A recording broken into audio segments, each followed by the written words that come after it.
미국 국무부가 발칵 뒤집혔습니다. 전쟁이 터지자 중동 7개국이 미국의 요청은 보류하면서 한국에만 문을 활짝 열어버린 겁니다. 항공모함도 없고 중동 군사기지도 없는 나라에 원유 700만 배럴을 긴급 공급하고 전 세계 항공편이 끊긴 하늘길까지 한국행만 열어줬습니다. 미국이 30년간 쌓아온 중동 질서가 자원 한 방울 없는 작은 나라 하나에 흔들리기 시작한 겁니다. 국무부 차관보가 직접 전화해 물었습니다. 왜 한국만입니까? 돌아온 답변 한마디에 32년 경력의 중동 전문가가 할 말을 잃었습니다. 그 충격적인 전말을 지금 공개합니다. 시작하기 전 구독과 좋아요, 그리고 대한민국 화이팅 댓글로 한국을 응원해주세요. 저는 제임스 켈러한, 미국 국무부 중동북 아프리카 담당 차관보입니다. 중동에서만 32년을 보냈어요. 걸프전 때 바그다드 대사관에서 첫 발령을 받았고, 이라크 전쟁, 아랍의 봄, 시리아 내전까지 중동의 굵직한 위기란 위기는 전부 현장에서 겪었습니다. 그런 제가 이번만큼은 완전히 틀렸어요. 32년 경력이 무색하게 한 번도 예상하지 못한 방향으로 일이 흘러갔습니다. 그날 새벽이었습니다. 워싱턴 국무부 7층 작전상황실에 비상등이 켜졌어요. 저는 자택에서 잠들어 있었는데 보안 전화가 울렸습니다. 손을 뻗어 수화기를 잡았어요. 심장이 먼저 반응했습니다. 새벽에 보안 전화가 울리면 좋은 소식인 적이 없거든요.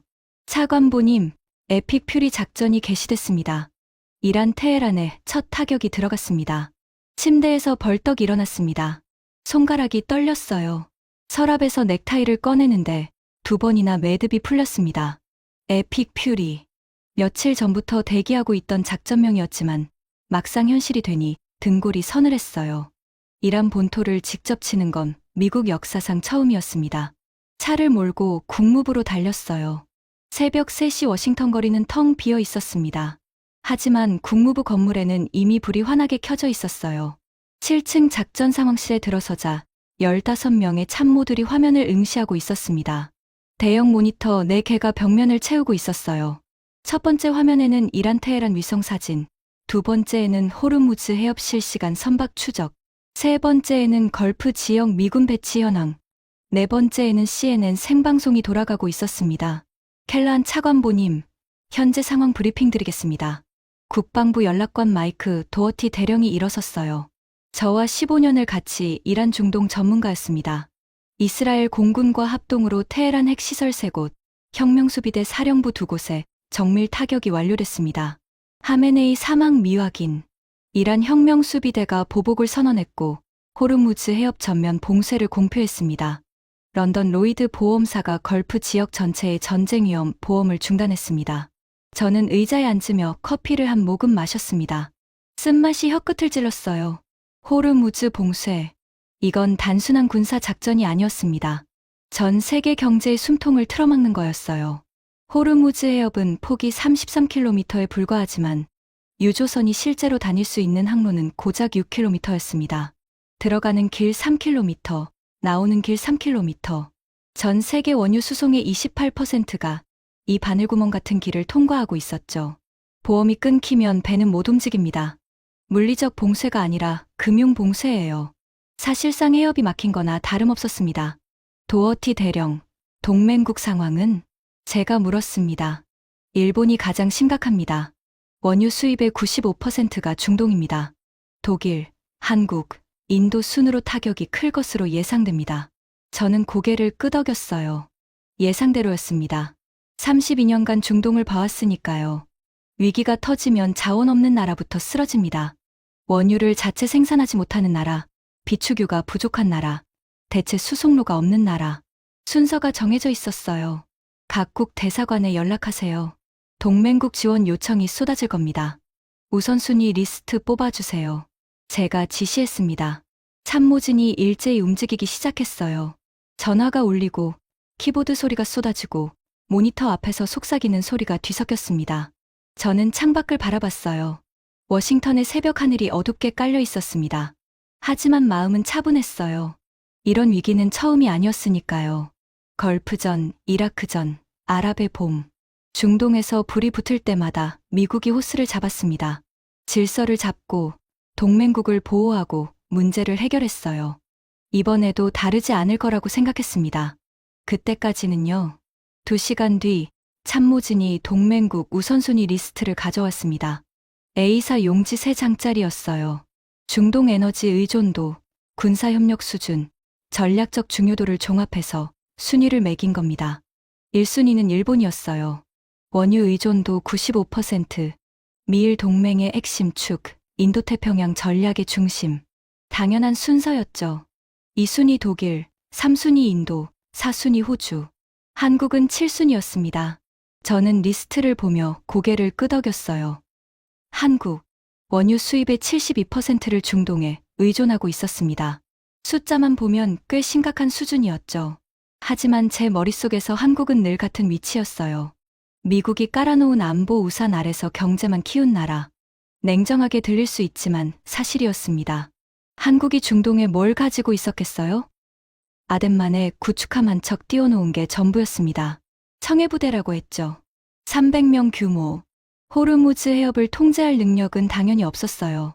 UAE의 아크 부대라고 170명 정도 주둔하고 있었는데 그마저도 훈련 지원 부대였지 전투 병력이 아니었습니다. 반면 미국은요? 제호함대가 바레인에 있었습니다. 항공모함 전단, 이지스 구축함, 핵잠수함, 걸프 지역에만 미군 4만 5천 명이 배치되어 있었어요. 사우디, 카타르, 쿠웨이트, UAE에 공군 기지가 있었고 드론 기지도 서너 곳이었습니다. 중동 안보는 미국이 설계하고 미국이 유지합니다. 한국은 그 틈에서 장사하는 나라예요. 원전도 짓고 건설도 하고 무기도 팔겠죠. 하지만 위기가 터지면 결국 우리한테 손 벌리는 수밖에 없어요. 그렇게 생각했습니다. 32년간 그래왔으니까요. 한국 쪽 상황은 어때? 제가 물었어요. 순위가 낮아도 동맹국이니까 챙기긴 해야 했습니다. 한국 외교부가 비상대책본부 가동했다고 합니다. 특별한 요청은 아직 없습니다. 요청이 없다고요? 네. 아직 공식 채널로 들어온 건 없습니다. 저는 살짝 의아했어요. 일본은 이미 30분 전에 긴급 지원 요청을 보내왔거든요. 독일도 연락이 왔고, 인도 대사관에서도 전화가 왔습니다. 그런데 한국은 조용했어요. 아마 아직 파악 중이겠지. 곧 올 거야. 저는 대수롭지 않게 넘겼습니다. 한국이 독자적으로 뭘 할 수 있는 상황이 아니었으니까요. 시간이 지나면 결국 우리한테 올 거라고 생각했어요. 그런데 1시간이 지나도 한국에서는 연락이 없었습니다. 2시간이 지나도요. 일본은 총리가 직접 백악관에 전화했고 독일 외무장관은 국무장관과 통화했는데 한국만 조용했어요. 이상하긴 했지만 솔직히 신경 쓸 겨를이 없었습니다. 해야 할 일이 산더미였으니까요. 걸프 지역 미군 보호, 동맹국 조율, 이란 외교 채널 가동, 유엔 안보리 대응. 한국은 7순위였어요. 나중에 챙기면 됐습니다. 하지만 그 침묵이 무엇을 의미하는지 그때의 저는 전혀 몰랐습니다. 그날 오후였습니다. 가장 급한 불부터 끄고 있었어요. 1순위 일본 지원, 걸프 지역 미군 재배치, 원유 비축유 방출 논의. 회의가 꼬리를 물었습니다. 그때 UAE 주재대사 리처드 홀브룩에게 전화를 걸었어요. UAE는 미국의 핵심 걸프 파트너였거든요. 미군 알다프라 공군기지가 아부다비에 있었고 미국 방산 장비를 가장 많이 수입하는 나라 중 하나였습니다. 리처드, 나야. UAE 쪽 상황 어때? 전화 너머로 한숨이 먼저 들렸습니다. 복잡해. 이란 미사일이 어젯밤 걸프 전역으로 날아왔어. 아부다비도 맞았고 지금 UAE 전체가 비상이야. 미군 기지는 괜찮고 기지는 괜찮아. 패트리어트가 막았으니까. 그런데 제임스, 좀 이상한 일이 있어. 이상한 일? 리처드의 목소리가 낮아졌습니다. 오늘 오전에 UAE 외교장관 압둘라에게 면담 요청했거든. 미군 추가 배치 논의하려고. 근데 비서실에서 지금 다른 미팅 중이라고 하더라고. 누구랑? 한국 대사래. 저는 커피잔을 내려놓았습니다. 한국 대사? 응. 그것도 외교장관이 직접 만나고 있대. 우리 면담은 오후로 밀렸어. 가슴 한쪽이 살짝 불편해졌어요. 물론 UAE가 한국과 외교 관계가 있으니 만날 수는 있죠. 하지만 전쟁 상황에서 미국 대사 면담을 밀어놓고 한국 대사를 먼저 만난다. 그건 좀 이례적이었습니다. 뭘 논의하는지 알아? 정확히는 모르겠는데 항만 접근 허가랑 원유 수송 관련이라는 소문이야. 저는 전화를 끊고 잠시 생각했습니다. 그리고 이내 고개를 저었어요. 한국이 원유 수송 논의를 하는 건 당연했습니다. 원유 의존도가 72%인 나라니까요. 급한 거겠죠. UAE 입장에서도 기존 거래처 관리 차원에서 만날 수 있는 거고요. 대수롭지 않은 일이라고 생각했습니다. 그런데 1시간 뒤 정보 보고서가 올라왔어요. 국방정보국 DIA에서 보낸 호르무즈 해협 실시간 모니터링 보고서였습니다. 위성 사진과 선박 추적 데이터가 첨부되어 있었어요. 저는 모니터에 호르무즈 해협을 띄웠습니다. 수백 척의 유조선이 점처럼 찍혀 있었어요. 페르시아만 안쪽에 빽빽하게 몰려서 꼼짝도 못하고 있었죠. 보험이 끊겼으니 당연한 거였습니다. 갈 곳을 잃은 배들이었어요. 그런데 이상한 점이 있었습니다. 점 하나가 움직이고 있었어요. 다른 배들은 전부 제자리에 박혀 있는데 그 점만 천천히 서쪽으로 이동하고 있었습니다. 해협을 빠져나가는 방향이었어요. 저는 그 점을 클릭했습니다. 선박 정보가 떴어요. 선명 골든 피닉스 5, 선종 VLCC 초대형 유조선, 적재량 220만 배럴, 목적지 한국 울산, 한국행 유조선이었습니다. 저는 눈을 가늘게 떴어요. 봉쇄 상황에서 220만 배럴짜리 초대형 유조선이 해협을 통과하고 있다고. 길이만 340m. 원유를 가득 실으면 무게가 32만 톤이 넘는 배가 이란 혁명수비대 코앞을 지나고 있다고? 미친 짓이었습니다. 혁명수비대 고속정이 해협 곳곳에 깔려 있었어요. 이란 해군 경비정이 수시로 순찰하고 있었죠. 보험도 없이 저 좁은 항로에서 전속력을 낸다는 건 고속도로. 한복판에서 대형 트레일러가 눈을 감고 달리는 것과 같았어요. 도어티 대령을 불렀습니다. 이것 좀 봐. 한국 유조선이 호르무즈를 통과하고 있어. 도어티가 화면을 들여다봤어요. 눈이 커졌습니다. 지금 통과 중이라고요? 보험 없이? 그런 것 같아. 자살 행위 아닙니까? 저도 같은 생각이었습니다. 그런데 화면 속 골든 피닉스호는 멈추지 않았어요. 해협의 가장 좁은 구간을 빠져나가고 있었습니다. 양쪽에 이란 영해가 코앞이었어요. 10분이 지났습니다. 20분이 지났어요. 저는 화면에서 눈을 떼지 못했습니다. 작전 상황실의 다른 참모들도 하나둘 모니터 앞으로 모여들었어요. 다들 숨을 죽이고 있었습니다. 30분쯤 지났을까요? 골든 피닉스호가 마침내 해협을 빠져나왔습니다. 오만만으로 진입하고 있었어요. 봉쇄 직전에 빠져나온 거였습니다. 저는 한숨을 내쉬었어요. 그리고 문득 어제 보고서가 떠올랐습니다. 하루 전에도 한국행 유조선 한 척이 해협을 통과했다는 내용이었어요. 그때는 그냥 타이밍이 좋았나 보다 하고 넘겼습니다. 하지만 이틀 연속은 우연이 아니었습니다.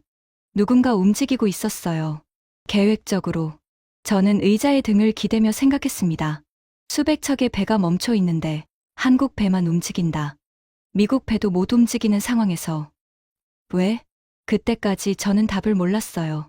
솔직히 크게 궁금하지도 않았습니다. 한국이 운이 좋았거나 아니면 무모한 선장이 도박을 한 거라고 생각했어요. 하지만 그건 시작에 불과했습니다. 그날 밤 진짜 충격이 찾아왔습니다. 이란의 보복이 시작된 거예요. 작전 상황실 모니터에 경보가 울렸습니다.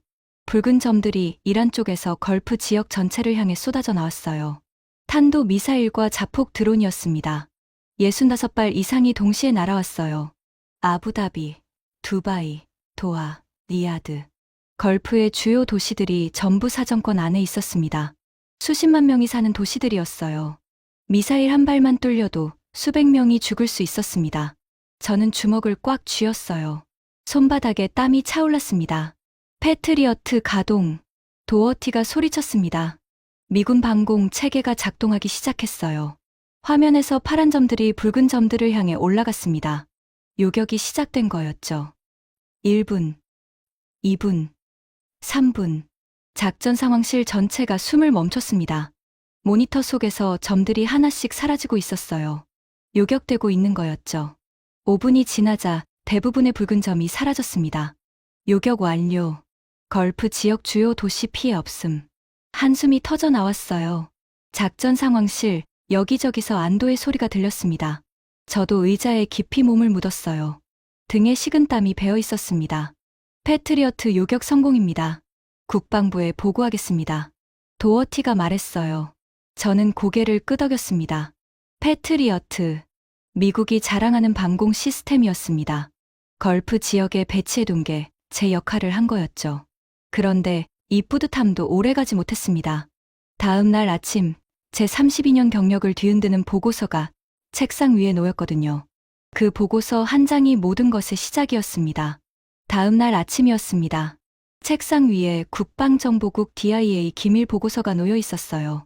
표지에 빨간 글씨로 최우선 열람이라고 찍혀 있었습니다. 저는 커피를 한 모금 마시고 표지를 넘겼어요. 첫 페이지를 읽는 순간 커피잔을 내려놓았습니다. 걸프 지역 방공 작전 요격 분석 보고서. 이란발 탄도 미사일 65발 중 63발 요격 성공. 요격률 96.9%. 여기까지는 좋았어요. 문제는 그 다음이었습니다. 요격 주체별 분석. 패트리어트 PAC-3 11발 요격. 천궁2 52발 요격. 저는 눈을 비볐습니다. 다시 읽었어요. 숫자가 바뀌지 않았습니다. 패트리어트가 요격한 건 11발. 한국산 천궁이 요격한 건 52발. 65발 중 52발을 한국 미사일이 막은 거였어요. 등에서 식은땀이 흘렀습니다. 어젯밤 작전 상황실에서 저는 뭐라고 했죠? 패트리어트 요격 성공입니다. 국방부에 보고하겠습니다. 도어티 대령도, 저도 참모진 전부 패트리어트가 막은 줄 알았어요. 그런데 실제로 걸프 지역 하늘을 지킨 건 한국 무기였습니다. 저는 도어티를 불렀어요. 이거 확인된 거야? 도어티가 보고서를 받아들었습니다. 읽더니 얼굴이 굳었어요. DIA에서 요격 궤적 분석한 겁니다. 콜드 런칭 방식으로 발사된 미사일이 대부분이었다고요. 패트리어트는 핫 런칭입니다. 발사관에서 바로 점화하는 방식이죠. 천궁은 압축 공기로 먼저 튀어나온 다음에 공중에서 엔진에 점화합니다. 궤적이 완전히 달라요. 콜드 런칭. 저도 그 정도는 알고 있었습니다. 한국이 독자 개발한 방식이었어요. 발사대 손상을 줄이고 연속 발사가 가능한 기술이었죠. 미국도 러시아도 쉽게 구현하지 못하는 기술이라는 건 들어서 알고 있었습니다. 하지만 그걸 실전에서 그것도 미국 패트리어트를 압도하는 수준으로 보여줄 거라고는 생각해 본 적이 없었어요. 저는 의자에 등을 기댔습니다. 천장을 올려다 봤어요. 32년간 중동 안보를 다뤄왔는데 미국 방공 체계가 걸프 지역의 방패라고 믿어왔는데 실제로는 한국 미사일이 도시를 지킨 거였습니다. 아부다비에만 170만 명이 살고 있었어요. 두바이에 350만 명. 그 수백만 명의 목숨이 한국산 천궁에 달려 있었던 겁니다. 이 보고서 누구까지 올라갔어? 국방장관까지 올라갔습니다. 하지만 공식 발표는 패트리어트 중심으로 나갈 겁니다. 당연했어요. 미국이 실전에서 한국 무기에 밀렸다는 사실을 공개할 수는 없었습니다. 체면의 문제가 아니었어요. 미국 방산 수출의 근간이 흔들리는 문제였습니다. 패트리어트 하나만 해도 수백억 달러짜리 글로벌 비즈니스였거든요. 실전에서 한국한테 졌다는 소문이 퍼지면 중동 전체 방산 시장 판도가 뒤집힐 수 있었어요. 저는 보고서를 서랍에 넣었습니다. 하지만 숫자가 머릿속에서 떠나지 않았어요. 52발. 한국이 52발을 막았다. 미국은 11발. 그날 오후 두 번째 충격이 찾아왔습니다. 호르무즈 봉쇄 이후 걸프 지역 전체 항만이 사실상 마비 상태였어요. 보험이 끊기면서 어떤 항구도 유조선을 받아주지 않았거든요. 미국도 예외가 아니었습니다. 미 해군 소속 군수지원함조차 민간 항만 접안에 어려움을 겪고 있었어요. 그런데 정보 보고에 이상한 내용이 올라왔습니다. UAE 푸자이라 항에서 한국 유조선 두 척이 접안 허가를 받았습니다. 현재 원유 적재 중입니다. 저는 모니터를 2번 확인했어요. 푸자이라. 호르무즈 해협 바깥쪽에 위치한 UAE 전략 항만이었습니다. 봉쇄를 우회할 수 있는 유일한 거점이었죠. 그런데 거기마저 보험 문제로 모든 선박이 발이 묶여 있다고 했었어요. 한국 배만 빼고요. 저는 UAE 주재 리처드 대사에게 바로 전화했습니다. 리처드, 푸자이라에서 한국 유조선이 접안했다는 보고가 왔어. 사실이야? 사실이야. 나도 방금 확인했어. 다른 나라 배는 전부 묶여 있어. 미국 선적 유조선 3척도 대기 중이야. 심장이 빠르게 뛰기 시작했어요. 미국 배도 못 들어가는데 한국 배가 들어갔다고? 우리 쪽도 접안 허가 요청할 수 있어? 이미 했어. UAE 항만청에서 검토 중이라고 해. 검토 중. 한국은 바로 허가했으면서 전화 너머로 리처드의 한숨이 들렸습니다. 제임스, 나도 그 부분이 이해가 안 돼. UAE 쪽에 물어봤더니 기존 협약에 의한 조치라고만 하더라고. 기존 협약이라니. 저는 전화를 끊고 의자에 앉았습니다. 이마를 손으로 짚었어요.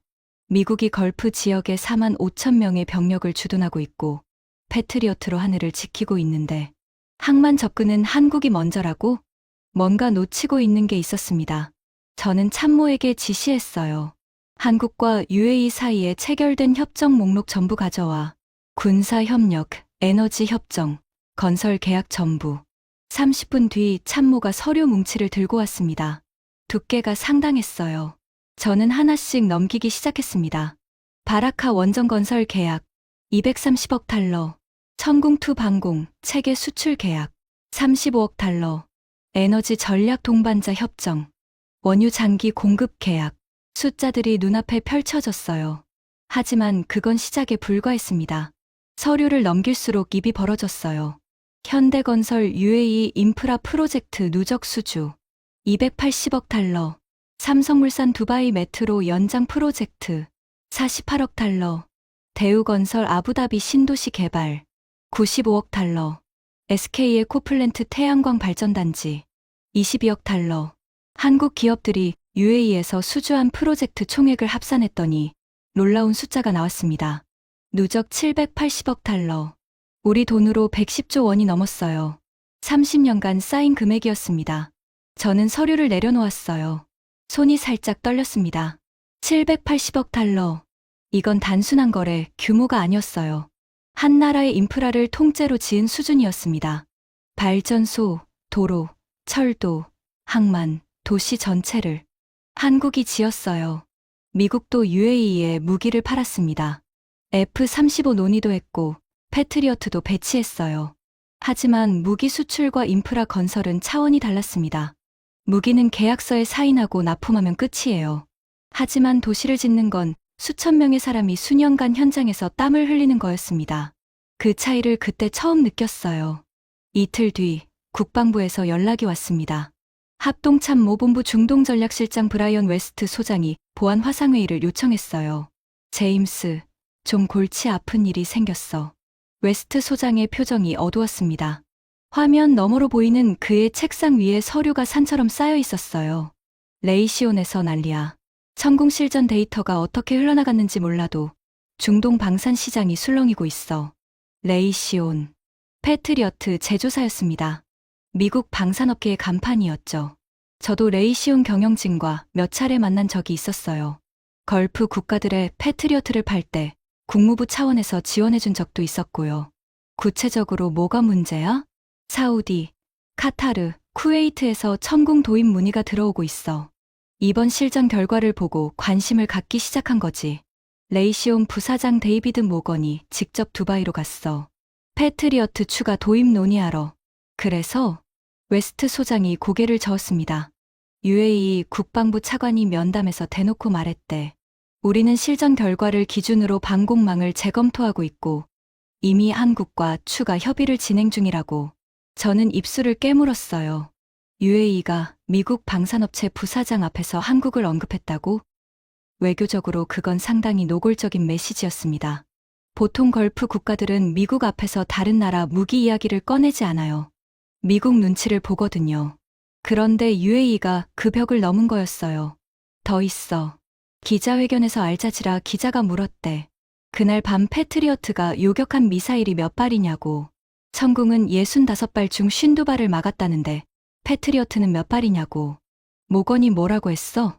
요격 숫자로 시스템을 평가할 수 없다. 패트리어트는 탐지, 추적, 지휘, 통제까지 총체적 역할을 수행한다. 뭐 이런 식으로 길게 돌려 말했대. 근데 숫자는 안 밝혔어. 당연히 못 밝히죠. 11발이라고 말할 수는 없으니까. 저는 한숨을 내쉬었습니다. 그런데 웨스트 소장이 말을 이었어요. 그리고 UAE 국방부 차관이 마지막에 한마디 했대. 제 가족은 모두 아부다비에 살고 있습니다. 그날 밤 실제로 무엇이 도시를 지켰는지 우리는 모두 알고 있습니다. 등골이 서늘했습니다. 그 한마디가 의미하는 바를 저는 정확히 이해했어요. UAE 고위 관리가 공개석상에서 미국 방산업체 부사장에게 한 말이었습니다. 외교적 언어로 포장되어 있었지만 본질은 이거였어요. 당신네 무기가 아니라 한국 무기가 우리 가족을 살렸다. 제임스, 솔직히 말할게. 나도 처음에는 천궁을 별로 안 봤어. 한국산 방공 시스템, 실전 경험도 없고 미국이나 러시아 시스템에 비하면 신생아 수준이라고 생각했지. 근데 숫자가 나왔잖아. 52발, 요격률 97%. 이건 패트리어트가 걸프전에서 보여준 수치보다 높아. 웨스트 소장의 목소리에 경탄이 섞여 있었습니다. 군인 특유의 솔직함이었어요. 결과가 말해주면 인정하는 게 군인이니까요. 화상회의를 끝내고 저는 한참을 앉아 있었습니다. 창밖으로 워싱턴의 오후 햇살이 들어오고 있었어요. 하지만 머릿속은 어둡기만 했습니다. 천궁이 52발을 막았다. 패트리어트는 11발. 그리고 UAE는 이미 한국과 추가 협의를 진행 중이다. 사우디, 카타르, 쿠웨이트까지 관심을 보이고 있다. 미국이 30년간 독점해온 걸프 지역 방산 시장에 균열이 생기고 있었어요. 그것도 한국 때문에. 저는 창밖을 바라보며 생각했습니다. 미국은 걸프에 4만 5천 명의 군인을 주둔시키고 있어요. 항공모함 전단을 띄우고 공군 기지를 운영하고 수십 년간 안보를 책임져 왔습니다. 그 대가로 방산 수출과 에너지 주도권을 가져왔죠. 그게 미국 중동 전략의 핵심이었어요. 그런데 한국은 군인 170명으로 같은 효과를 내고 있었습니다. 아니, 더 큰 효과를요. 미사일 52발을 막아내면서 숫자로만 보면 말이 안 됐어요. 미군 4만 5천 명 대 한국군 170명. 100대 1도 안 되는 비율이었습니다. 그런데 전쟁이 터지자 UAE가 먼저 찾은 건 미국이 아니라 한국이었어요. 그때 깨달았습니다. 한국이 가져온 건 군사력이 아니었어요. 미사일이었습니다. 그런데 그 미사일은 단순한 무기가 아니었어요. 17년간 원전을 지으면서 쌓은 신뢰 위에 놓인 미사일이었습니다.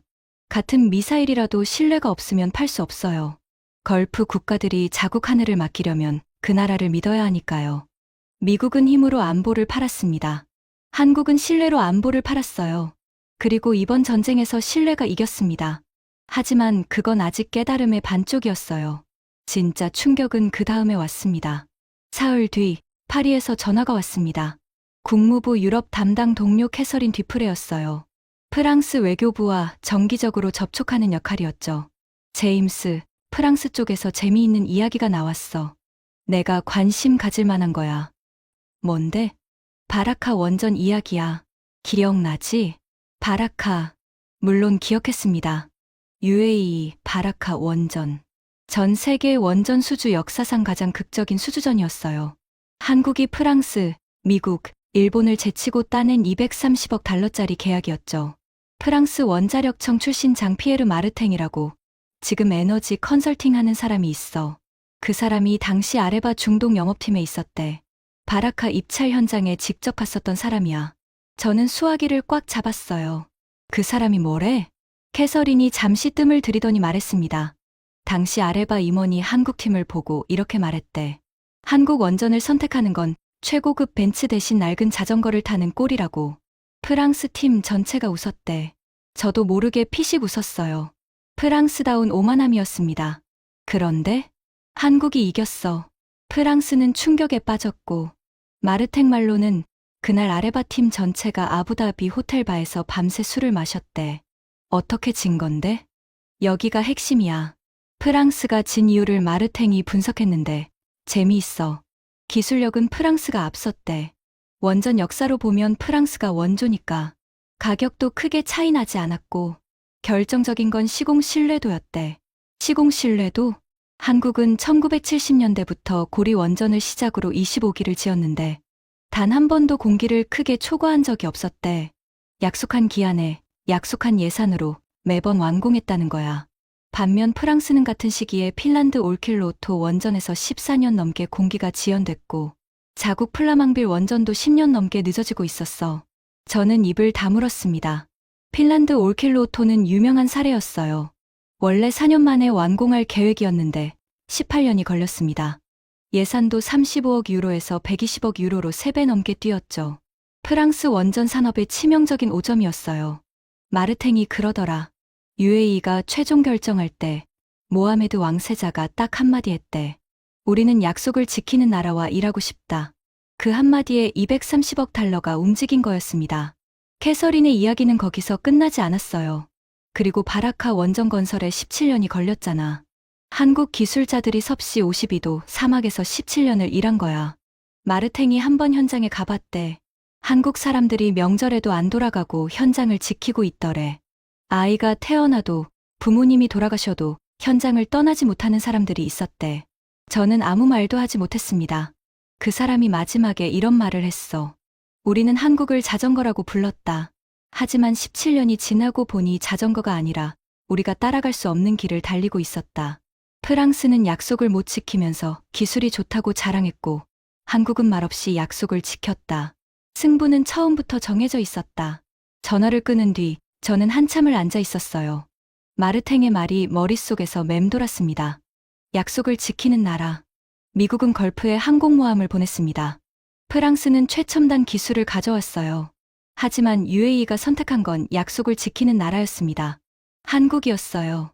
그리고 지금 그 선택이 17년 뒤 전쟁터에서 증명되고 있었습니다.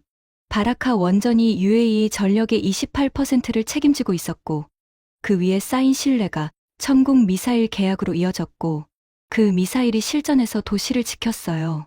퍼즐 조각이 맞춰지고 있었습니다. 하지만 아직 다 맞춰진 건 아니었어요.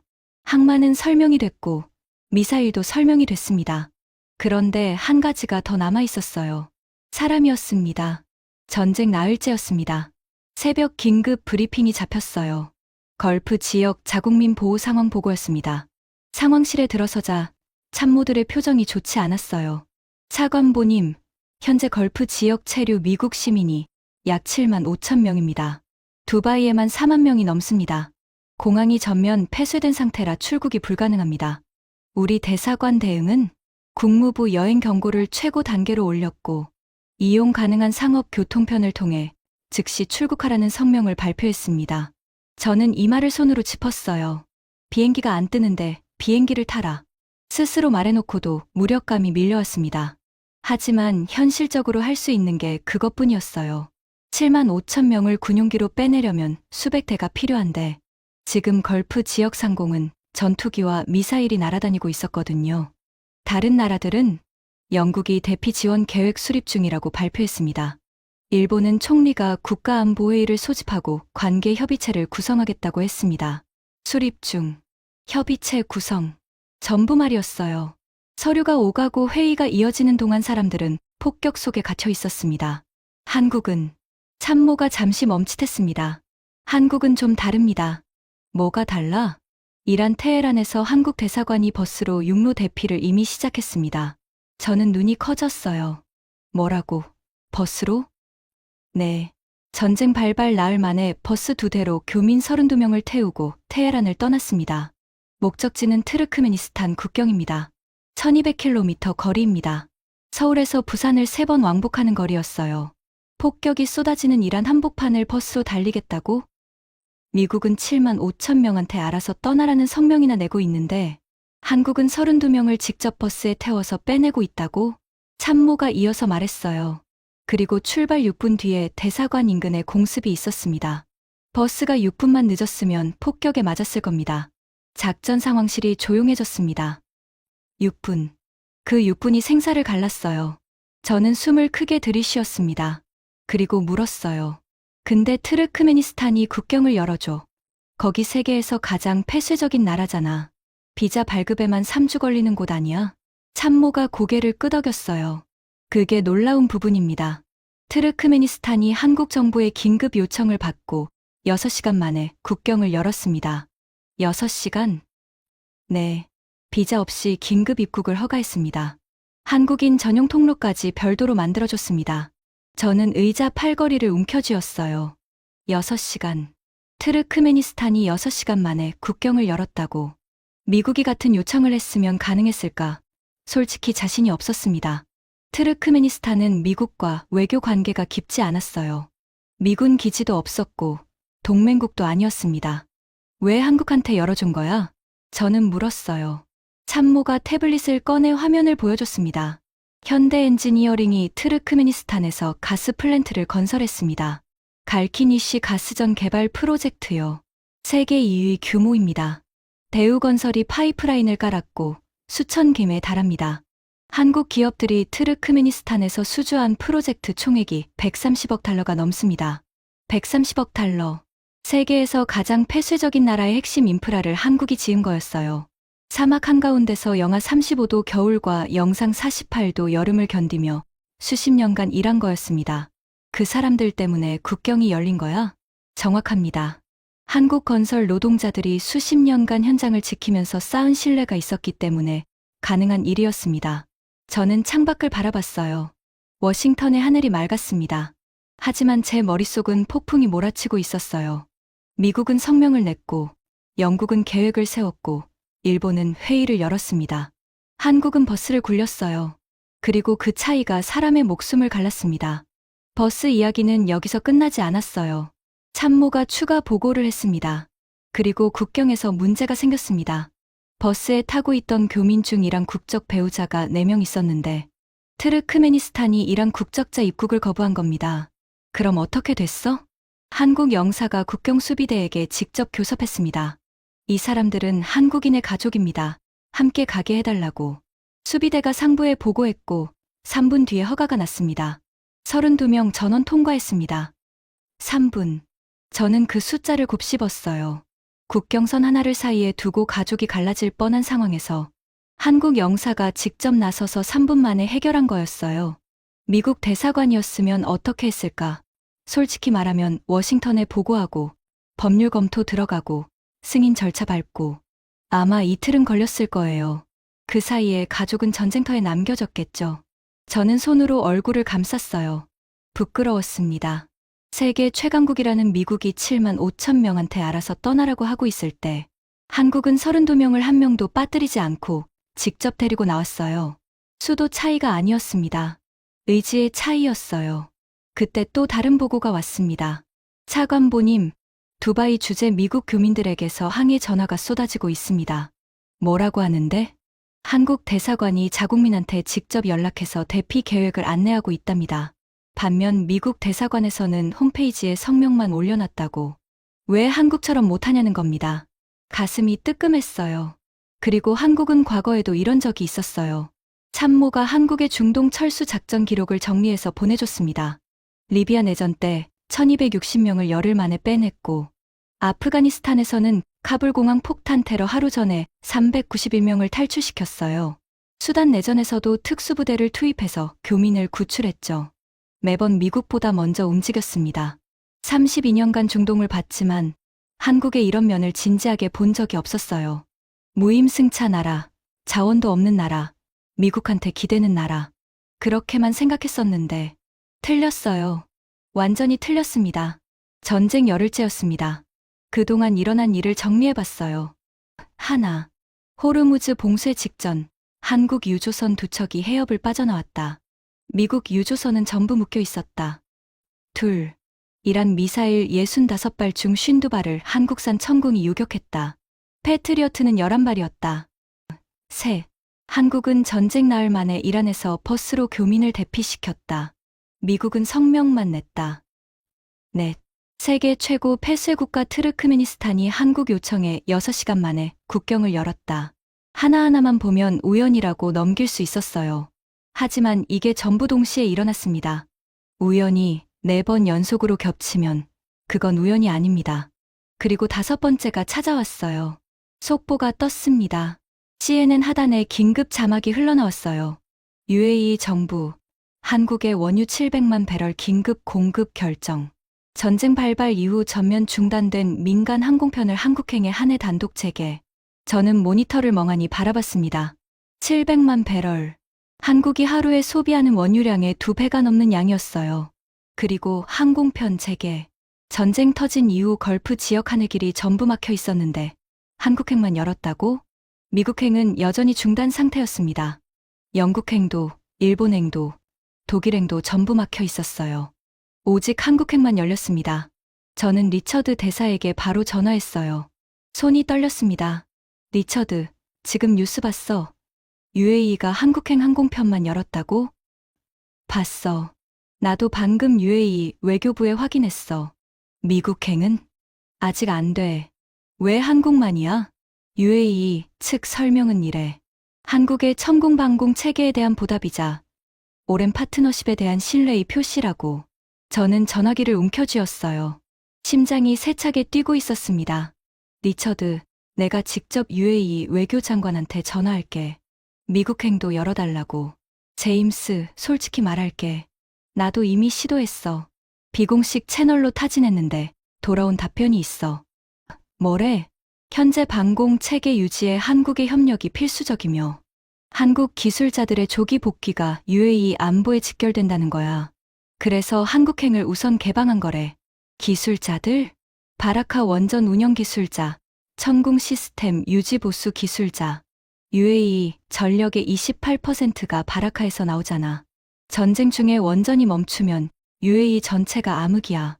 천궁도 마찬가지고 한국 기술자 없이는 운영이 안 되는 거야.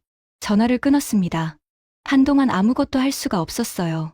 미국은 4만 5천 명의 군인을 걸프에 주둔시키고 있었습니다. 항공모함을 띄우고 전투기를 날리고 수십 년간 안보를 제공했어요. 그런데 전쟁이 터지자 UAE가 먼저 문을 연 건 미국이 아니라 한국이었습니다. 항공모함보다 원전 기술자가 더 급했던 거예요.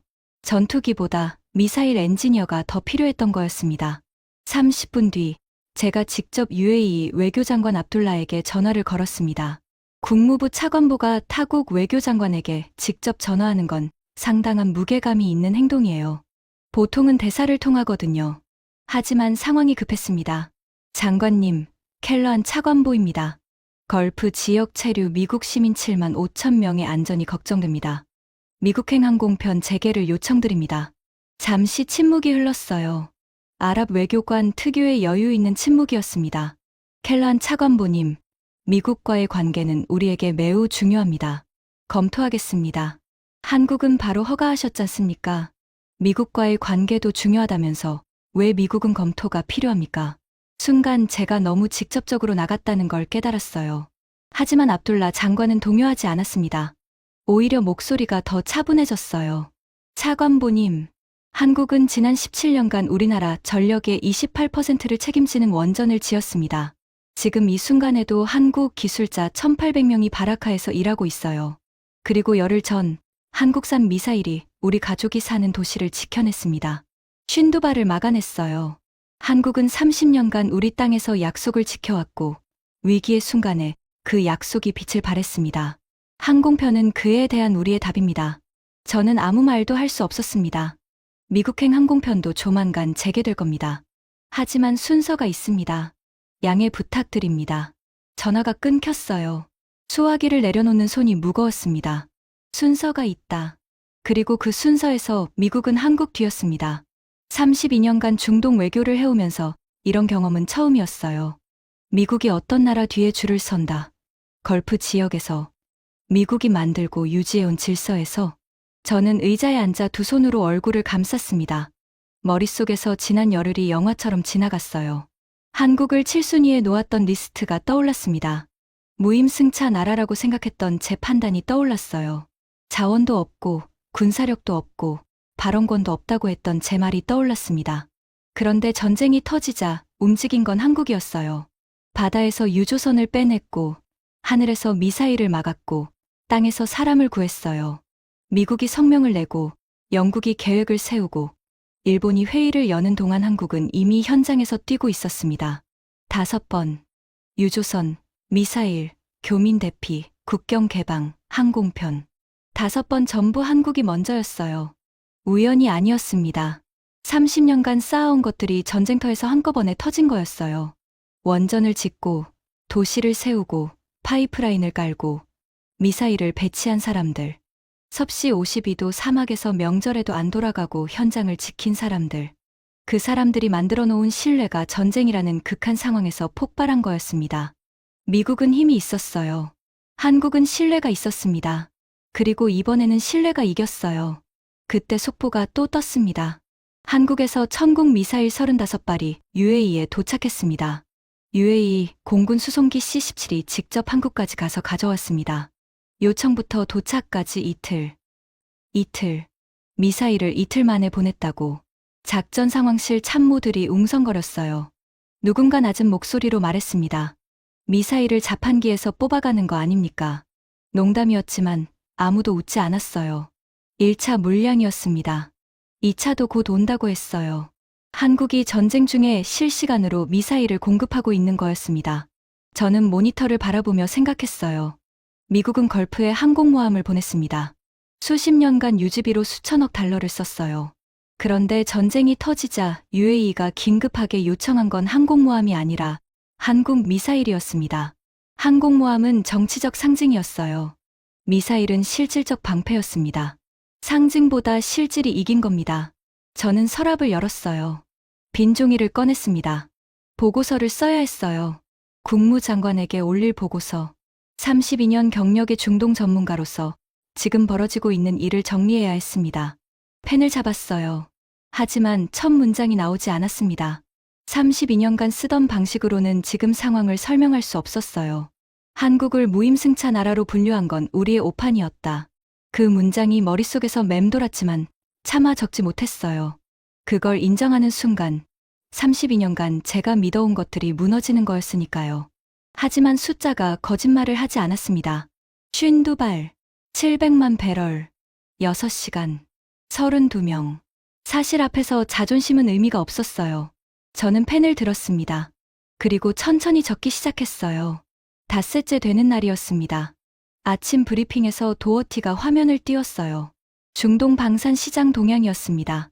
차관보님, 상황이 빠르게 움직이고 있습니다. 화면에 지도가 떴어요. 걸프 지역 국가들의 방공 시스템 도입 현황이 색깔로 표시되어 있었습니다. 일주일 전까지만 해도 파란색, 그러니까 미국산 패트리어트 1색이었어요. 그런데 지금은 빨간 점들이 하나둘 찍히기 시작했습니다. 한국산 천궁이었어요. UAE가 천궁 2추가 도입 계약을 공식 체결했습니다. 48발 규모입니다. 그리고 사우디가 비공식 채널로 기술 시연을 요청했고 카타르는 가격 협상 단계에 들어갔습니다. 쿠웨이트도 관심을 표명했습니다. 지도 위에 빨간 점이 하나씩 찍힐 때마다 제 가슴이 쿵쿵거렸어요. 걸프 4개국이 동시에 움직이고 있었습니다. 그뿐이 아니었어요. 레이시온 측에서 연락이 왔습니다. 두바이에서 기자회견을 열었는데 상황이 좋지 않았다고 합니다. 도어티가 태블릿으로 영상을 틀었어요. 레이시온 부사장 로버트 그레이엄이 두바이 호텔 기자회견장에 서 있었습니다. 양복 매무새는 완벽했지만 표정이 딱딱했어요. 패트리어트는 수십 년간 실전에서 검증된 시스템입니다. 최근 걸프 지역 안보 상황을 고려하면 통합 방공망의 핵심으로서 패트리어트의 역할은 더욱 중요해질 것입니다. 자신감 있는 어조였어요. 하지만 기자 질문이 들어오자 분위기가 달라졌습니다. 그날 밤 패트리어트가 요격한 미사일은 정확히 몇 발입니까? 그레이엄의 눈이 흔들렸어요. 방공 작전은 단순한 요격 숫자로 평가할 수 없습니다. 패트리어트는 탐지, 추적, 지휘 통제까지 총체적인 역할을 수행합니다. 숫자를 피했어요. 그럴 수밖에 없었죠. 9발이라고 말할 수는 없었으니까요. 그런데 바로 다음에 나선 UAE 국방부 차관의 발언이 결정타였습니다. 우리는 실전 결과를 기준으로 판단합니다. 제 가족은 모두 아부다비에 살고 있습니다. 그날 밤 실제로 무엇이 우리 도시를 지켰는지 우리는 모두 알고 있습니다. 기자회견장이 술렁였어요. 그레이엄의 얼굴이 붉어졌습니다. 미국 방산업체 부사장이 중동에서 공개적으로 이런 굴욕을 당한 건 제가 아는 한 처음이었어요. 영상을 보는 내내 속이 쓰렸습니다. 그레이엄 개인의 문제가 아니었어요. 미국 전체의 문제였습니다. 30년간 패트리어트로 걸프 안보를 장악해왔는데 실전 한 번에 균열이 갔어요. 저는 영상을 끄고 눈을 감았습니다. 지난 닷새간의 일이 머릿속에서 필름처럼 지나갔어요. 첫날, 전쟁이 터지자 저는 동맹국 우선순위 리스트를 만들었습니다. 한국을 7순위에 놓았어요. 자원도 없고 군사력도 없는 나라라고 생각했으니까요. 미국이 깔아놓은 안보 우산 아래서 무임승차하는 나라라고요. 둘째 날, 한국 유조선만 호르무즈를 통과하고 있었어요. 수백 척이 묶여 있는데 한국 배만 움직였습니다. 저는 운이 좋았겠지 하고 넘겼어요. 셋째 날, 천궁이 65발 중 47발을 막았다는 보고서가 올라왔습니다. 패트리어트는 9발, 미국 기지에서 푸자이라 항만까지 한국은 미국이 못 받는 허가를 받아내고 있었어요. 넷째 날. 한국 대사관이 폭격 5분 전에 버스를 띄워 32명을 구했습니다. 폐쇄 국가가 6시간 만에 국경을 열었어요. UAE는 한국에만 원유 700만 배럴을 주고 하늘길까지 열어줬습니다. 제가 직접 전화해서 왜 한국만이냐고 물었더니 돌아온 답이 17년간 약속을 지킨 나라라는 거였어요. 다섯째 날. 걸프 4개국이 한국 방산으로 방향을 틀고 있었습니다. 5일. 단 5일 만에 미국이 30년간 쌓아온 것들이 흔들리고 있었어요. 저는 자리에서 일어나 창가로 걸어갔습니다. 워싱턴의 오후 하늘이 맑았어요. 국무부 건물 너머로 워싱턴 기념탑이 보였습니다. 미국의 힘을 상징하는 탑이었죠. 170m 높이의 흰색 오벨리스크. 하지만 지금은 그 탑이 묘하게 외로워 보였어요. 문제가 뭐였을까? 패트리어트 성능이 떨어진 게 아니었어요. 미국의 군사력이 약해진 것도 아니었습니다. 한국이 다른 걸 쌓고 있었던 거예요. 미국은 군사력으로 중동을 관리했습니다. 기지를 세우고 무기를 팔고 함대를 배치했어요. 필요하면 전쟁도 했습니다. 그게 미국의 방식이었죠. 한국은 달랐어요. 원전을 지었습니다. 가스 플랜트를 세웠어요. 파이프라인을 깔았습니다. 사막에서 17년을 버텼어요. 폭격이 쏟아져도 사람을 먼저 구했습니다. 약속을 지켰어요. 한 번도 어기지 않았습니다. 군사력은 위협이 있을 때만 작동합니다. 하지만 신뢰는 평상시에도, 위기에도, 전쟁 중에도 작동해요. 아니, 위기일수록 더 강하게 작동합니다. UAE가 전쟁 중에 한국에만 원유를 주고 하늘을 연 건 한국 군사력이 강해서가 아니었어요. 17년간 한 번도 약속을 어기지 않은 나라니까. 섭씨 50도 사막에서 명절에도 돌아가지 않고 현장을 지킨 사람들의 나라니까. 미사일이 쏟아질 때 말이 아니라 몸으로 하늘을 막아준 나라니까. 항공모함은 신뢰를 만들지 못합니다. 하지만 신뢰는 항공모함이 하지 못하는 일을 해냅니다. 저는 그 자리에서 결심했어요. 보고서를 써야 했습니다. 그날 밤이었습니다. 자택 서재에 앉았어요. 테이블 위에 노트북을 펼쳤습니다. 국무장관에게 올리는 보고서를 써야 했어요. 커서가 빈 화면에서 깜빡이고 있었습니다. 뭐라고 써야 할지 한참을 생각했어요. 32년간 보고서를 수백 건 썼습니다. 걸프전 상황 보고서, 이라크 재건 평가 보고서, 시리아 정책 제안서. 전부 미국의 군사력과 경제력, 외교력이 중동의 질서를 지탱하고 있다는 전제 위에 쓴 문서들이었어요. 하지만 이번에는 그 전제 자체가 흔들리고 있었습니다. 저는 천천히 타이핑을 시작했어요. 제목 걸프 위기 중간평가 및 동맹 전략 재검토건. 장관님께 본 보고서는 이란 위기 발발 이후 5일간의 걸프 지역 상황을 분석하고 미국의 중동 전략에 대한 재검토를 건의하기 위해 작성되었습니다. 결론부터 말씀드리겠습니다. 대한민국을 안보 무임승차국으로 분류해온 기존 평가는 수정되어야 합니다. 이 한 문장을 쓰는데 10분이 걸렸어요. 손가락이 떨렸습니다. 32년간 믿어왔던 걸 부정하는 문장이었으니까요. 하지만 사실이었습니다. 타이핑을 이어갔어요. 지난 5일간 한국은 바다, 하늘, 육지에서 동시에 움직였습니다. 바다에서는 봉쇄 직전 호르무즈 해협을 통과해 초대형 유조선 2척을 빼냈습니다. 미국 유조선은 보험 중단으로 단 한 척도 움직이지 못한 상황이었습니다. 하늘에서는 천공 2 방공 시스템이 이란 탄도 미사일 65발 중 47발을 요격했습니다. 미국 패트리어트의 요격수는 9발이었습니다. 걸프 주요 도시의 수십만 시민을 실질적으로 지켜낸 것은 한국 무기였습니다. 육지에서는 전쟁 발발 나흘 만에 이란 체류, 교민 32명을 버스로 대피시켰습니다. 출발 5분 후 대사관 인근에 미사일이 떨어졌습니다. 세계에서 가장 폐쇄적인 국가인 트르크메니스탄이 한국의 요청에 6시간 만에 국경을 열었습니다. 미국이 동일한 요청을 할 경우 최소 2주가 소요될 것으로 판단됩니다. 저는 잠시 멈추고 커피를 한 모금 마셨어요. 쓴맛이 혀에 감겼습니다. 창밖은 어두웠어요. 워싱턴의 밤이 조용히 내려앉아 있었습니다. 다시 키보드 위에 손을 올렸어요. 한국이 이 모든 것을 가능하게 만든 핵심 자산은 군사력이 아닙니다. 신뢰입니다. 한국은 지난 수십 년간 중동에서 군사기지 대신 발전소를 짓고 함대 대신 파이프라인을 깔고 무기 대신 기술자를 보냈습니다.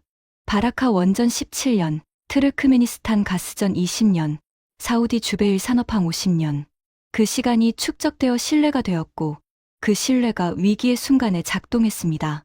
반면 미국은 지난 10년간 중동에서 약속의 신뢰도를 훼손하는 사건들이 반복되었습니다. 아프가니스탄 급작스러운 철수, 시리아 쿠르드족 지원 중단, 사우디 석유시설 피격 시 미온적 대응. 이러한 사례들이 중동 파트너들에게 미국의 약속은 조건부라는 인식을 심어줬습니다. 한국의 약속은 무조건적이었습니다. 섭씨 50도 사막에서도, 영하 30도, 동토에서도, 폭격이 쏟아지는 전장에서도 한국은 현장을 떠나지 않았습니다. 그 차이가 지금의 결과를 만들었습니다. 보고서를 쓰는 동안 새벽이 밝아오고 있었어요. 서재 창문으로 동쪽 하늘이 옅은 분홍빛으로 물들기 시작했습니다. 4시간을 앉아 있었더니 어깨가 뻣뻣했어요. 하지만 멈출 수 없었습니다. 써야 할 것이 남아 있었어요. 건의사항. 첫째, 대한민국에 대한 동맹 등급을 재조정해야 합니다. 현재 7순위는 한국의 실제 중동 내 영향력과 기여도를 전혀 반영하지 못합니다. 둘째, 한국의 중동 전략을 벤치마킹해야 합니다. 군사적 프레젠스만으로 동맹 관계를 유지하는 시대는 끝나가고 있습니다. 신뢰 기반 파트너십 모델을 연구할 필요가 있습니다. 셋째, 이번 위기를 통해 확인된 것은 중동 질서의 축이 이동하고 있다는 사실입니다. 한국은 자원도, 항공모함도, 중동 군사기지도 없는 나라입니다. 하지만 수십 년간 맨손으로 쌓아온 신뢰가 그 어떤 군사, 자산보다 강력한 전략 자산임이 이번 위기에서 입증되었습니다. 마지막 문장을 쓸 차례였어요. 저는 키보드 위에서 손을 멈추고 한참을 생각했습니다. 5일 전 새벽 보안 전화를 받고 국무부로 달려갔을 때가 떠올랐어요. 그때 저는 확신에 차 있었습니다. 중동 위기가 터지면 미국이 해결한다. 동맹국들은 우리한테 손을 벌린다. 한국은 줄 서서 기다리는 나라다. 5일 만에 그 확신이 산산조각 났어요. 한국은 손을 벌리지 않았습니다. 오히려 먼저 움직였어요. 미국이 성명을 쓰는 동안 바다에서 배를 돌리고, 미국이 회의하는 동안 하늘에서 미사일을 쏘고, 미국이 서류를 돌리는 동안 땅에서 사람을 구했습니다. 32년간 숫자로 세상을 읽어왔어요. 군사비, 무기 수출액, 기지수, 병력 규모. 그게 국력의 전부인 줄 알았습니다. 틀렸어요. 스프레드시트에 안 잡히는 자산이 있었습니다. 엑셀 파일로는 측정할 수 없는 힘이 있었어요. 17년간 사막에서 원전을 지키던 기술자의 땀, 영하 30도 동토에서 가스관을 깔던 노동자의 손마디, 폭격 5분 전에 버스를 출발시킨 영사의 결단.